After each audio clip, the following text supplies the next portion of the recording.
Shri Advaita Gadadha Srivasati Gaur Bhakta Vrinda.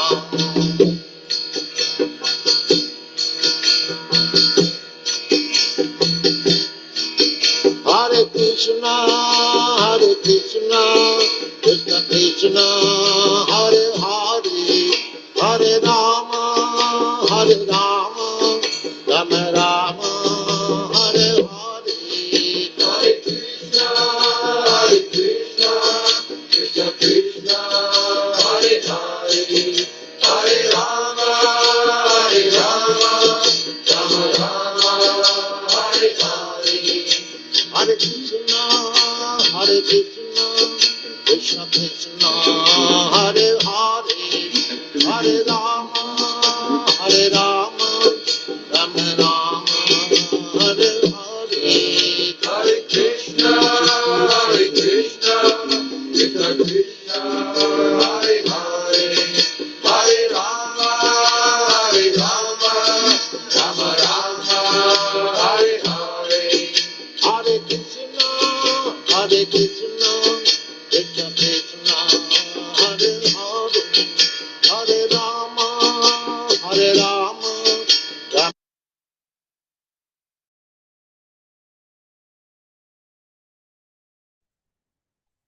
Hare Krishna devotees, welcome to Nityam Bhagavata Sevaya on a Saturday morning.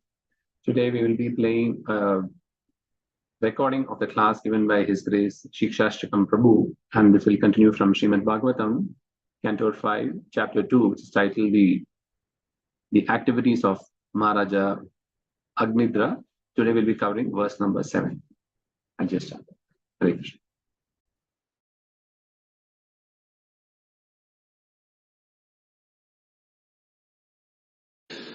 Canto 5, Chapter 2, entitled The Activities of Maharaj Agnidra, text number 7.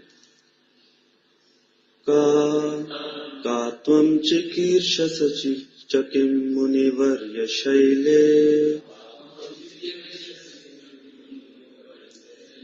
mayasikapi bhagavat paradevataya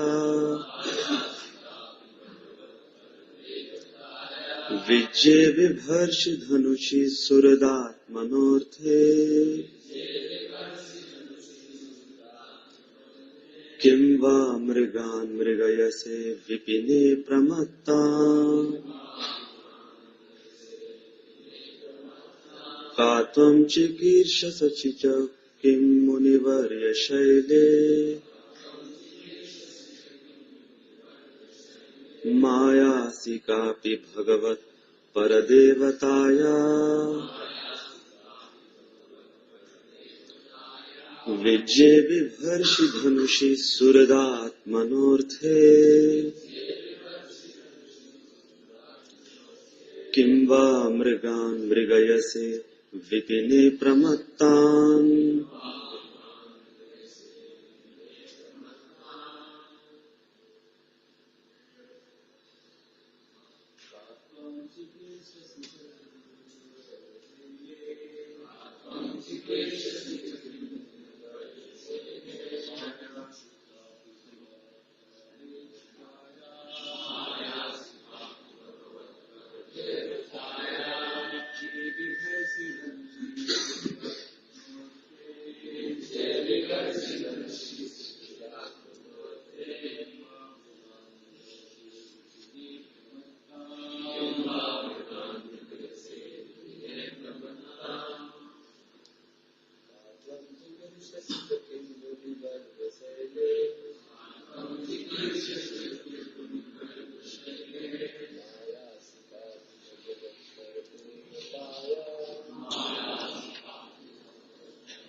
Prabhupada. The prince mistakenly addressed the Apsara, O best of saintly persons, who are you? Why are you on this hill and what do you want to do? Are you one of the illusory potencies of the Supreme Personality of Godhead? You seem to be carrying two bows without strings. What is the reason you carry these bows? Is it for some purpose of your own or for the sake of a friend? Perhaps you carry them to kill the mad animals in the forest. Purport. While undergoing severe penances in the forest, Agnidra was captivated by the movements of Purva Chitti, the girl sent by Lord Brahma. As stated in Bhagavad Gita, Kamaistaister Ritagyana. When one becomes lusty, he loses his intelligence.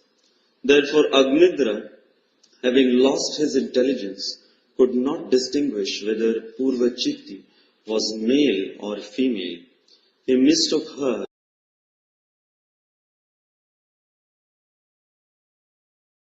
and addressed her as Muni Varya. Because of her personal beauty, however, he could not believe her to be a boy.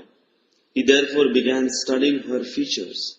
First he saw her two eyebrows, which were so expressive that he wondered whether he or she might be the Maya of the Supreme Personality of Godhead. The words used in this connection are Bhagavat Paradevataya.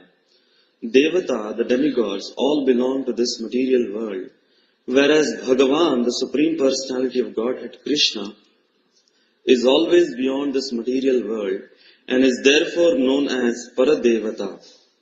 The material world is certainly created by Maya, but it is created under the direction of Paradevata, the Supreme Personality of Godhead.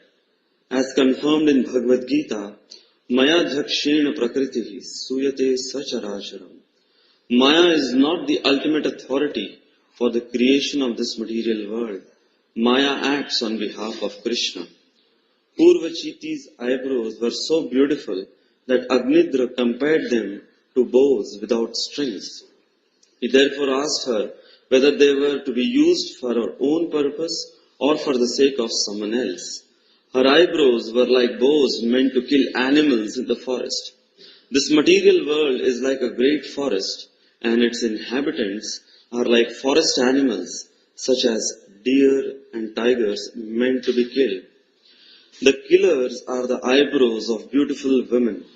Captivated by the beauty of the fair sex, all the men of the world are killed by the bows without strings, but cannot see how they are killed by Maya. It is a fact, however, that they are being killed bhutva bhutva praliyate. By dint of his tapasya, Agnidra could understand how Maya acts under the direction of the Supreme Personality of Godhead. The word pramattan is also significant. Pramatta refers to one who cannot control his senses. The entire material world is being exploited by people who are pramatta or vimudha. Prahlad Maharaj therefore said, Shoche tato vimukha chetasa indriyartha maya sukhaya bharam udvahato vimhudam. They are rotting in material activities for transient material pleasure and spoiling their lives, toiling all day and night simply for sense gratification, with no attachment for love of Godhead. I am simply lamenting for them and devising various plans to deliver them from the clutches of Maya. Karmis who act very seriously for sense gratification are always referred to in the Shastras by such terms as Pramatta, Vimukha or Vimhuda. They are killed by Maya. However, one who is apramatta, a sane, sober person, a dhira, knows very well that a human being's primary duty is to render service to the Supreme Person. Maya is always ready to kill those who are pramatta with her invisible bows and arrows. Agnidra questioned Purvachiti about this. Om Ajnana Timirandasya Jnananjana Shalak. The prince mistakenly addressed the Apsara, O best of saintly persons, who are you? Why are you on this hill and what do you want to do? Are you one of the illusory potencies of the Supreme Personality of Godhead? You seem to be carrying two bows without strings. What is the reason you carry these bows? Is it for some purpose of your own or for the sake of a friend? Perhaps you carry them to kill the mad animals in the forest.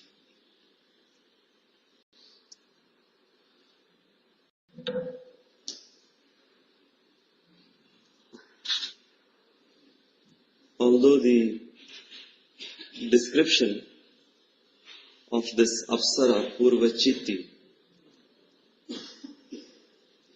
is given over here in these verses in such a poetic, comparative and fantastic way, but we still see that Maharaj Agnidra, who is trying to scan her beauty limb by limb, over here is getting confused and bewildered. In this verse we see that Maharaj Agnidra, as he is observing the beauty of Purvachiti, he is losing his intelligence. And Prabhupada writes in the purport, therefore Agnidra, having lost his intelligence, could not even distinguish whether Purvachiti was a male or female. He mistook her for a Muniputra, the son of a saintly person in the forest, and addressed her as Muni Varya. So we see that whenever material beauty one encounters, this is what happens. One loses one's intelligence, and material beauty is something which not satisfies or purifies or pacifies the soul, but actually it simply agitates the heart. It simply makes a living entity more confused and bewildered. One time His Holiness Radhanath Maharaj was explaining that Krishna's beauty, whenever we read of Krishna's beauty, it satisfies our heart. It purifies our heart.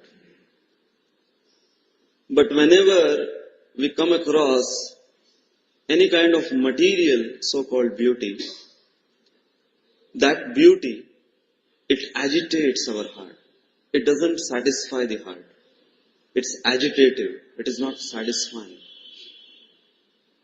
And therefore, over here, Srila Prabhupada, he writes in the purport that as Maharaj Agnidra is glorifying the different limbs, beautiful limbs of this Apsara, he is also seeing that that particular beauty of this Apsara is actually killing him.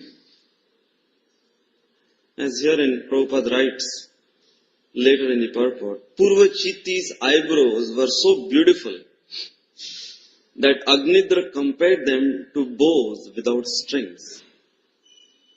And therefore he said that whether they were used for her own purpose or for the sake of someone else, her eyebrows were like bows meant to kill animals in the forest. And Prabhupada says this material world is like a great forest and its inhabitants are like forest animals. The killers are the eyebrows of a beautiful woman. Captivated by the beauty of the fair sex, all the men of the world are killed by the bows without strings, but cannot see how they are killed by Maya. It is a fact, therefore, that they are being killed. Bhutva bhutva praliyate. So we see that simultaneously, as this beauty is being described, the beauty is described with its killing abilities, not satisfying abilities. Like materialistic men, when in their materialistic language, when they want to glorify someone's beauty, generally they say for the opposite sex, it's a killer beauty. Hindi, they say khatarnak. What is the meaning of khatarnak? Dangerous. So over here, Purvachiti's beauty was killer beauty. It was not satisfying. Her eyebrows were killer eyebrows. And when we read of Krishna's beauty or Krishna's eyebrows, when one meditates upon, one can get relief from all the lust of the heart. It's been mentioned in the scriptures. But over here, the eyebrows of this Apsara, it agitates and inflames that lust within the heart. So therefore Krishna explains in Bhagavad Gita that a materialistic person, when he meditates and contemplates on sense objects or material beauty, what happens? He becomes confused. He loses his intelligence. As Krishna says in that celebrated verse, Dhyayato Vishayan Pumsam Sangasteshu Pajayate Sangat Sanjayate Kamat Kamat Krodhod Vijayate Krodhod Bhavati Sammohat Sammohat Smriti Vibhrama Smriti Bhramsat Buddhinasho Buddhinashat Pranashyati. Buddhinashat Pranashyati. That is the culmination. One loses one's intelligence. And it begins with Dhyayato Vishayan Pumsam. Contemplating on material sense objects. So we see that whenever material beauty or pleasure has been described in the scriptures, like Srila Prabhupada gives the example, that material beauty, enjoying material beauty of this world is like trying to enjoy sweet rice mixed with sand. Or one time Jayadvaita Maharaj was giving this example, that it is like milk mixed with poison. And he further elaborated that if there is even one drop or few drops of poison in a glass of milk, what do you consider it? It's no more milk. It's just poison. So therefore you can call it killer milk. Like over here, Purvachiti's eyebrows are compared to killer eyebrows. So they are no more eyebrows. They have taken the form of killing someone. Killers. So similarly, Jayadvaita Maharaj was explaining that milk no more remains milk. Anyone who drinks that milk which has been poisoned even by few drops, that milk becomes poison. You can very well call it poison. Or sweet rice mixed with sand. What is the pleasure of eating that sweet rice which is mixed with sand? So similarly, material beauty is always a mixture of nectar and poison. As Krishna explains in the 18th chapter of Bhagavad Gita, that pleasure in the mode of passion, what is it? Visha Indriya Samyoga Yattat Agre Mritopamam Pariname Vishamiva. In the beginning it is nectar, but towards the end it is poison. So now, when Krishna is speaking about this materialistic pleasure, which is nothing but a mixture of nectar and poison, and that nectar is just a perception, it's actually poison. Just like when somebody drinks that poisonous milk, he may think that he is drinking milk. And he may call it milk, he may see it as milk. But what is the effect of drinking that poisonous milk? He will die. So similarly in the scriptures, time and again, whenever the contact of senses with the sense objects is being described, it is always described as hazardous, having a hazardous effect, having a dangerous effect, or a killer effect, as herein it is mentioned. Yehi samsparshaja bhoga dukkha yonaya evate. Again Krishna says, whenever the senses come in contact with the sense objects, that is the origin of all miseries. And also, we see that our acharyas, they have further elaborated, like in that verse from Mukundamala Stotra, Maharaj Kulashekar, he says, Ashcharyam hi manushya loke sudham parityajya visham pibanti. He is expressing a surprise when he sees at the human society. And what kind of surprise he is seeing? That the human beings who are entrapped in this material illusory energy, they are giving up sudha, they are giving up nectar of the chanting of the holy names, and instead of that, what they are accepting? Visham pibanti, as Krishna explains, that is poison in the hand. So they are accepting willingly or drinking willingly. Janiya shunya visha khaino. Also Narottam Das Thakur says that willingly I am trying to drink poison of the sense gratification of this world. In the first stanza of the Srimad Bhagavatam also, it is mentioned that how when somebody goes to enjoy the contact of the senses with the sense objects, how his chitta, as herein Maharaj Agnidra loses his intelligence. Similarly, a sense enjoyer, he becomes very much filled with cares and anxieties. Etad hi atura chittanam matra sparshe chaya muhu. That matra, the sense objects, and vishaya or sparsha, the senses, when they come in contact, and they come in contact because there is the desire, there is the ichha. So what is the outcome of that? What is the outcome of these senses when they come in contact with the sense objects? Atura chittanam.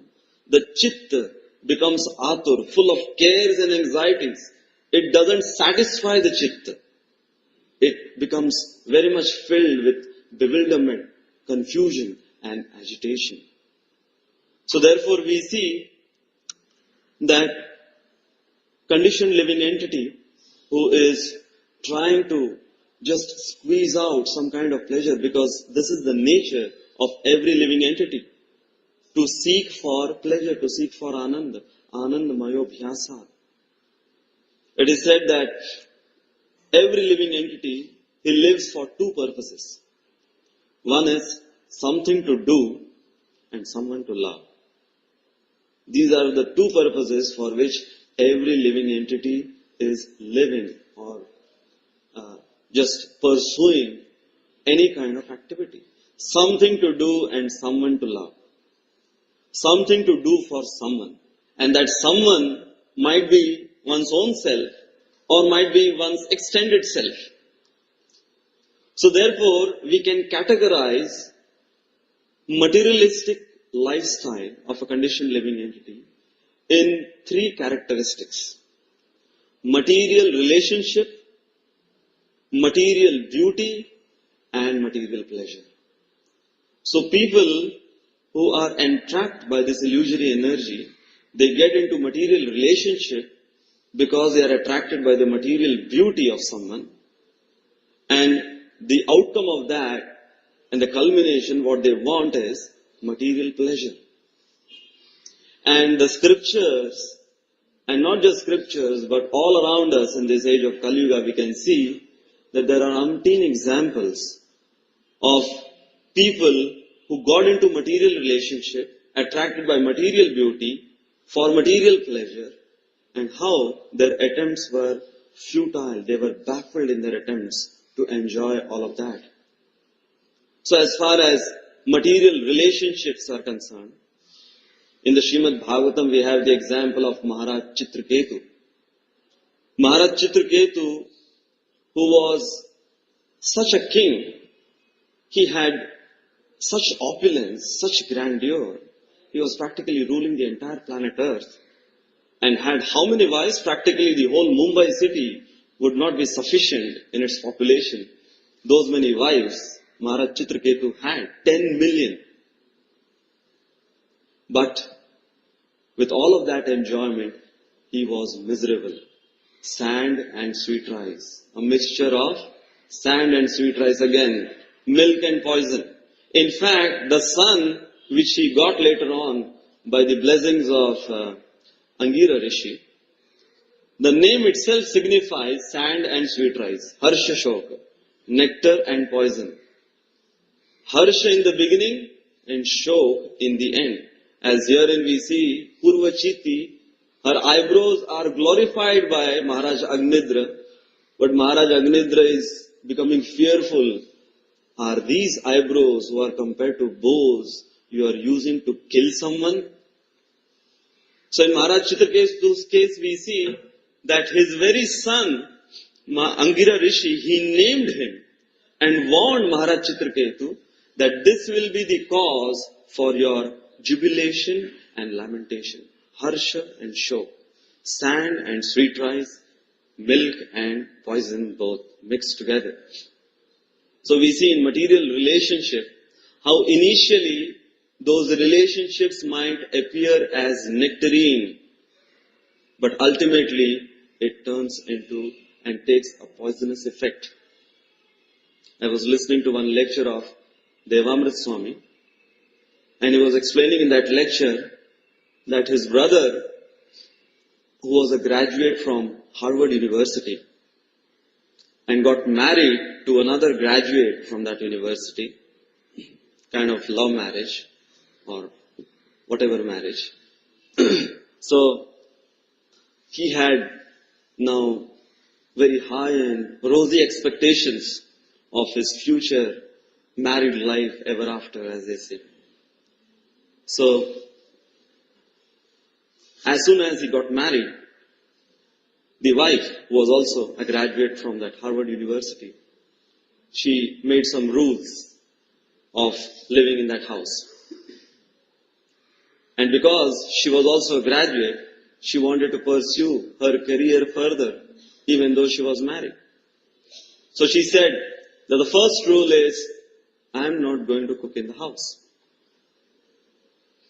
because I am going to work also. So anyone who comes early to the house, that is the person who is supposed to cook for the dinner. Of course, the breakfast and lunch would be outside.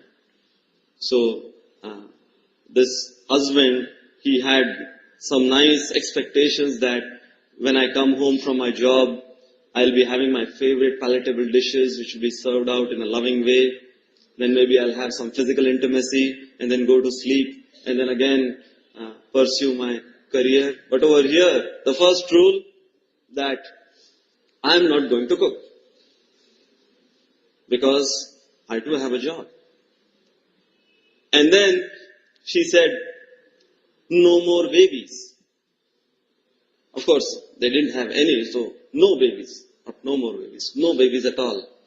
Because I can't sacrifice my career just taking care of some silly kids. So I don't want any babies.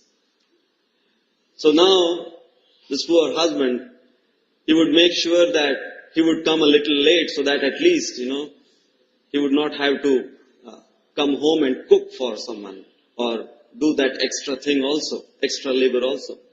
So each of them would make sure that they would come as late as possible and then they would land up in some restaurant to eat. So then, when Devamrit Swami met him after some years, and Devamrit Swami started preaching to him about this Krishna conscious philosophy, and the basic philosophy how we start, that this human form of life is not meant just for eating, sleeping, mating and defending. And he said, I don't even get that to do. You are speaking of eating, sleeping, mating and defending. I don't even get to eat properly. I don't even get to sleep properly. I don't even get to mate properly. And all of these things you are talking that these things are meant for the animals, not for the human beings. Well then, at least the animals are better off than me. I consider myself a graduate from Harvard, but I don't even get to do these basic things. So we see that when relationships are based on material platform, this is what is the outcome. sand mixed with sweet rice, milk mixed with poison. And material beauty. Material relationships are based on material beauty or material assets. And again we see scriptures explain so graphically about the material beauty or futility of this physical form. Though over here the physical form is being glorified and appreciated so much, but we see in the same pages of Srimad Bhagavatam how this physical beauty is being graphically explained, the futility of this physical form. And that famous verse of Shankaracharya which says, Angam galitam palitam munnam dashana vihinam jatam tundam vriddho yati grihitva dandam tadapi na munchati asha pindam. What happens to this material body? When it grows old, it becomes decrepit, the senses become defunct, no hair left on the head, no teeth within the mouth, everything starts melting away. But the desire to enjoy, that still goes on. Just last week ago, I was going to one program, I read one billboard, an old couple, and practically, their face is full of wrinkles, and some kind of insurance policy they are advertising for. And there was a caption which said, whatever your age may be, your dreams should be wrinkle-free. So, don't mind what your age is. Even if you are lying on your deathbed, your body is full of wrinkles and crinkles. But your desires, your asha, your dreams, that should be wrinkle-free.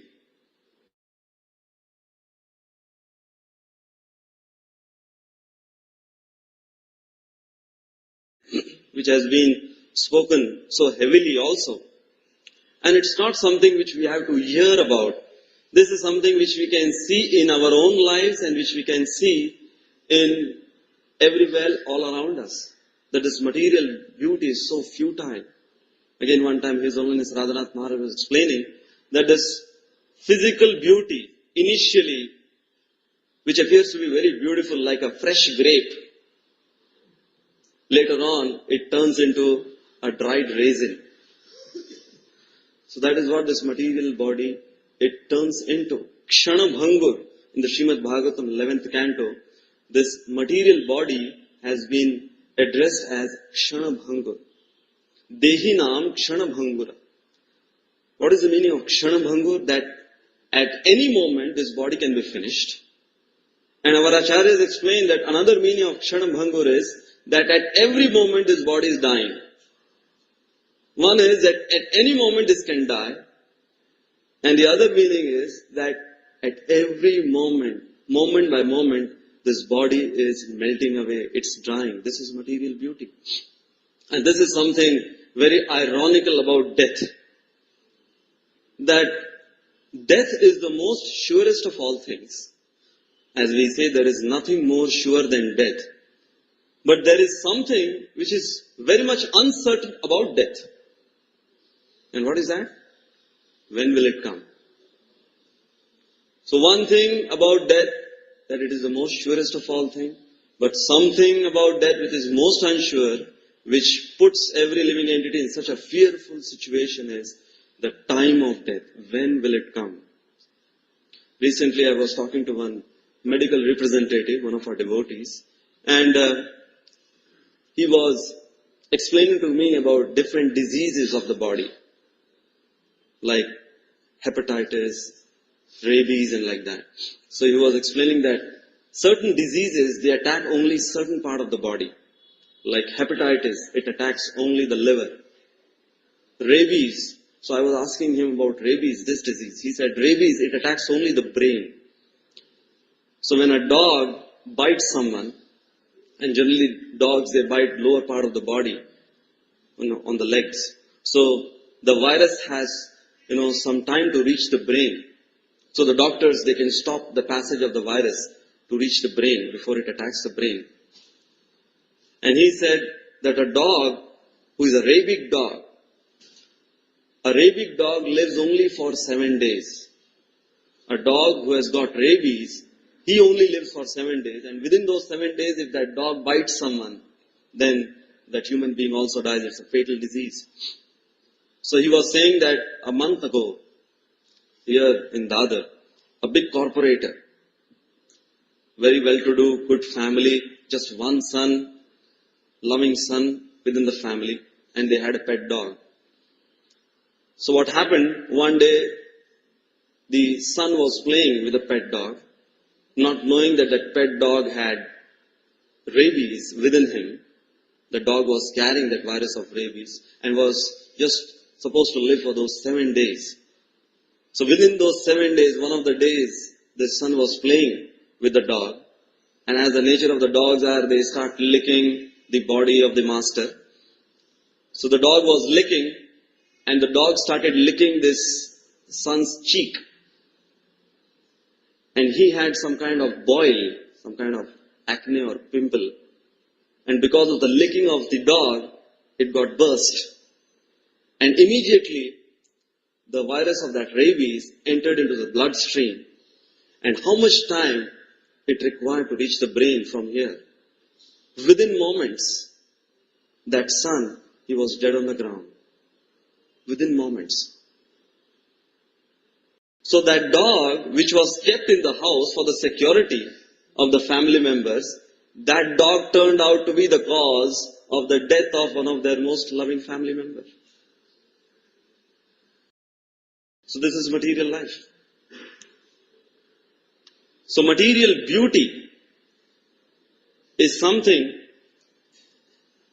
which is so much evident. I had one friend of mine. We were brought up in a colony kind of setup.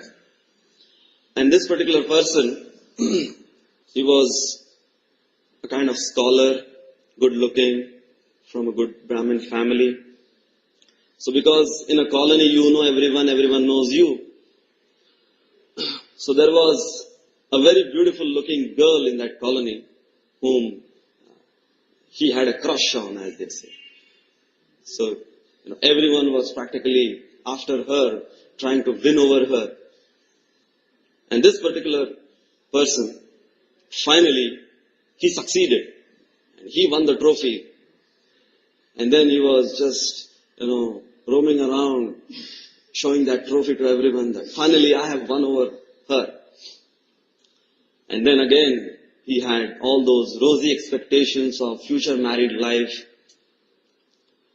And he got married also. And after a few years of his marriage, he was talking to me and he was in a miserable situation. Miserable situation. So I asked, well, whatever you wanted, whatever everyone else wanted, you got that. That girl was also from a Brahmin family, very scholarly, good looking and all that. What was the reason? The reason was that this particular person, this girl, had an obnoxious bad breath. And his life was miserable just because of that. He couldn't stand her just few feet. He took her to one dentist and, gave her some, mouth fresheners or whatever. Tried to take all measures to just, mask or cover up that bad breath. And he was saying that, that bad breath just, fills my head whenever I am in close contact with her. And, my life is miserable because of that. So whatever he was saying his expectations were, they were all baffled. He didn't realize that this could be something which is part of this material beauty, so-called material beauty. So we see that this material body, which might appear for someone to be so beautiful, for some silly reason like this, might become like sand mixed with sweet rice, or milk mixed with poison. And then material pleasure. So material relationships are based on material beauty, and material beauty people want to enjoy so that they can get that pleasure out of that. And we have the graphic example of Saubari Muni. What kind of material pleasure he enjoyed? He was enjoying with those 50 daughters of King Mandhata, and he was not enjoying in a very miserly way. It is explained that the kind of opulence Saubari Muni had expanded into. When King Mandhata saw Saubari Muni with a big palace and a kind of kingdom, King Mandhata was at that time the ruler of the 7 islands and practically the entire earth planet. He gave up his kingdom because he felt ashamed in front of Saubari Muni's opulence, the way Saubari Muni was enjoying his daughters, the 50 daughters.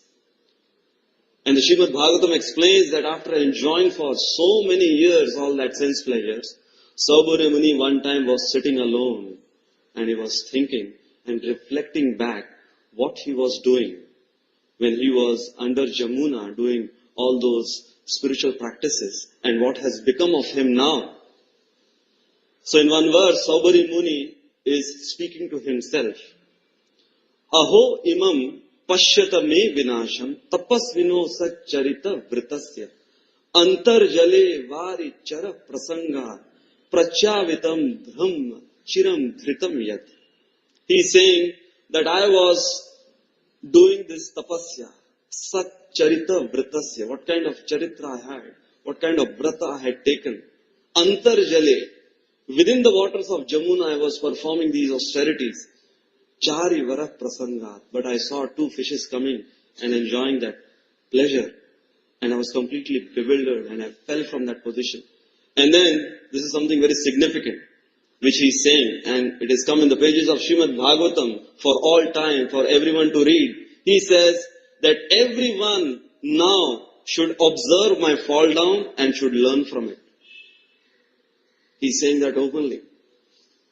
That this is the culmination of all that material pleasure which I was engaged in, that from now on, whoever reads about my example, they should learn from it and they should not commit that same mistake. So he is openly saying what is the futility of this material pleasure. So therefore, we also have sections in the Srimad Bhagavatam which explains about the beautiful form of the Supreme Lord, which is so pacifying and purifying to the heart. And therefore, we sing the glories of the Supreme Lord every day, Govindam Adi Purusham, and also the different limbs of the form, or limbs of the body of the Lord, who are so beautiful, and meditating on them. And of course, the chanting of the Hare Krishna Mahamantra, which is nothing but the beautiful personality of Godhead. One time Srila Prabhupada was giving a lecture, and one girl, she just got up and she started shouting at the top of her voice, and she said screamingly that what is wrong with illicit sex? And she was screaming at the top of her voice. It is such a good feeling and going on glorifying illicit sex. And all the devotees, they were so disturbed that what is she speaking? She's a woman, she's a girl, and this is what she's speaking to a saintly person like Srila Prabhupada. And Srila Prabhupada, he just closed his eyes as she was going on with glorifying that activity. And when she finished, Srila Prabhupada just opened his eyes and said, if I give you something, will you accept that? And she said, well, then chant Hare Krishna. Which means that there is nothing except the chanting of Hare Krishna which can do to a person like that, or to a person, anyone in that consciousness. So we see that as far as all these different temptations and agitations are concerned, in this age of Kali Yuga, the chanting of Hare Krishna is the only thing which is like the panacea for all diseases. Hare Krishna. So we'll stop here since it's a little late. Granthra Srimad Bhagavatam ki, Srila Prabhupada ki.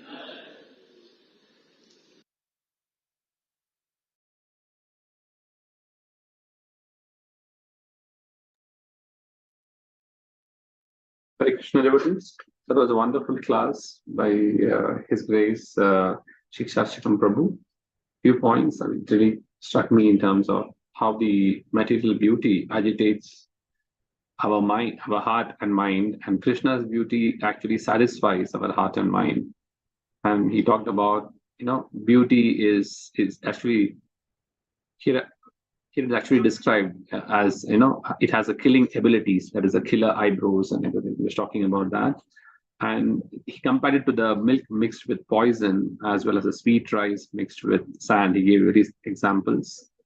Pleasure is in the mode of passion. So in the beginning, it looks like a nectar, but then over a period of time, it becomes poison.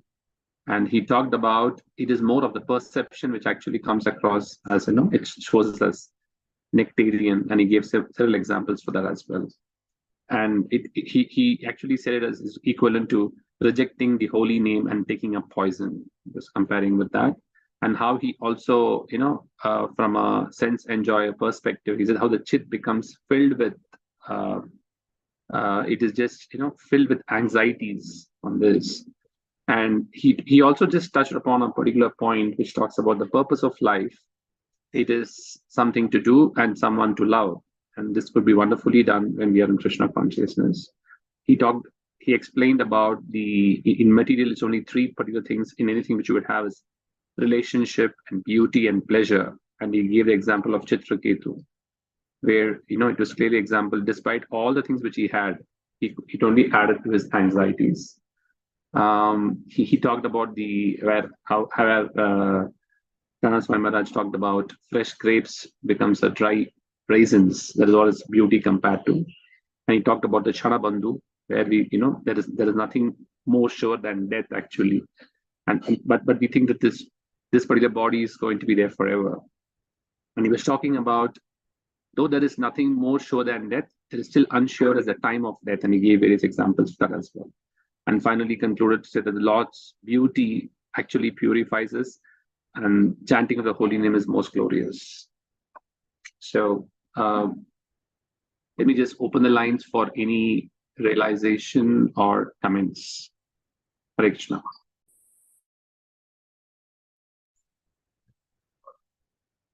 Hare Krishna, Prabhu. Dandavad Pranam. It's an excellent lecture, very, very practical. But Prabhu, the last part, what the Prabhupada's this one, I didn't understand. That is that the girl got up and she talks about illicit sex. She glorifies.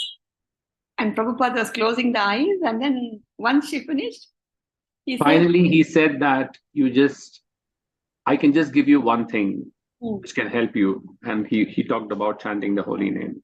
Yeah. So he said, chanting the holy name is the only solution to all the kind of diseases which we have. Okay.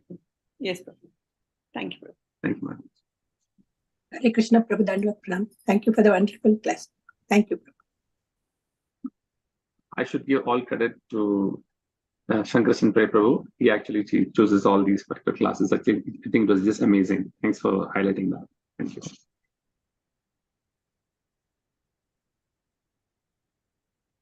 Any other comments? Hare Krishna, Prabhu. Dandavad Pranam. Prabhu, what I understood, the Prabhupada simply said, I'll give you one thing, will you follow? Then she said, yes. That means to say, when she was describing, glorifying the illicit relationship, she was completely absorbed in that illicit relationship.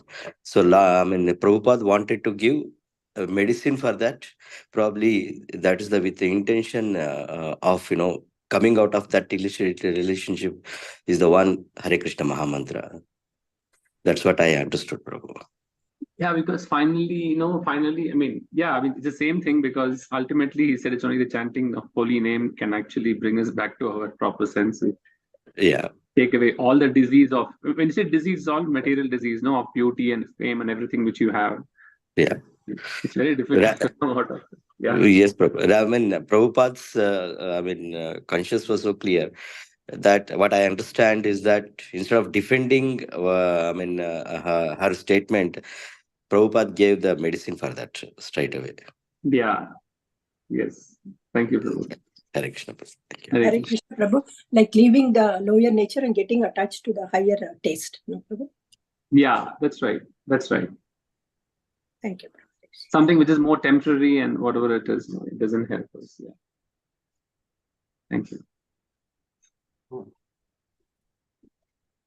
Okay, before we just conclude, tomorrow we'll be having Prabhupada's Tirubhav Divas, this one, ceremony tomorrow. I mean, the program will be there tomorrow. It starts a little late, but I'm not too sure whether we're going to have it in the Zoom. We'll be able to do it.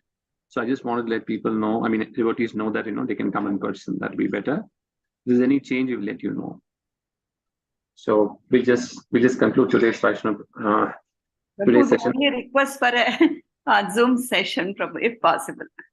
We'll have to see, Mataji. Yeah, it has to be checked. Yeah, we will try our best, but I just wanted to caution. I mean, at least give a. What is the lecture part of it, Prabhu? Tomorrow's lecture also will be of Srila Prabhupada. We'll have to see, because in the hall we'll have to see how that works. I just have to see that. Okay. Yeah, Mataji. That means no class, Prabhu, in the morning? Sorry? No class in the morning, Prabhu? No. There will be class in the temple. We're not sure whether it could be actually, broadcast over Zoom. And it will start a little late tomorrow at 9:30. Okay. So before we just end today's session, we'll do the Vaishnava Pranam. Pancha Kalpatarubhashcha Kripasintu Evacha Patitanam Pavanebhyo Vaishvanibhyo Anantakoti Vaishnavantu Ki Jai. Granth Srimad Bhagavatam Ki Jai. Srila Prabhupada Ki Jai. Hare Krishna.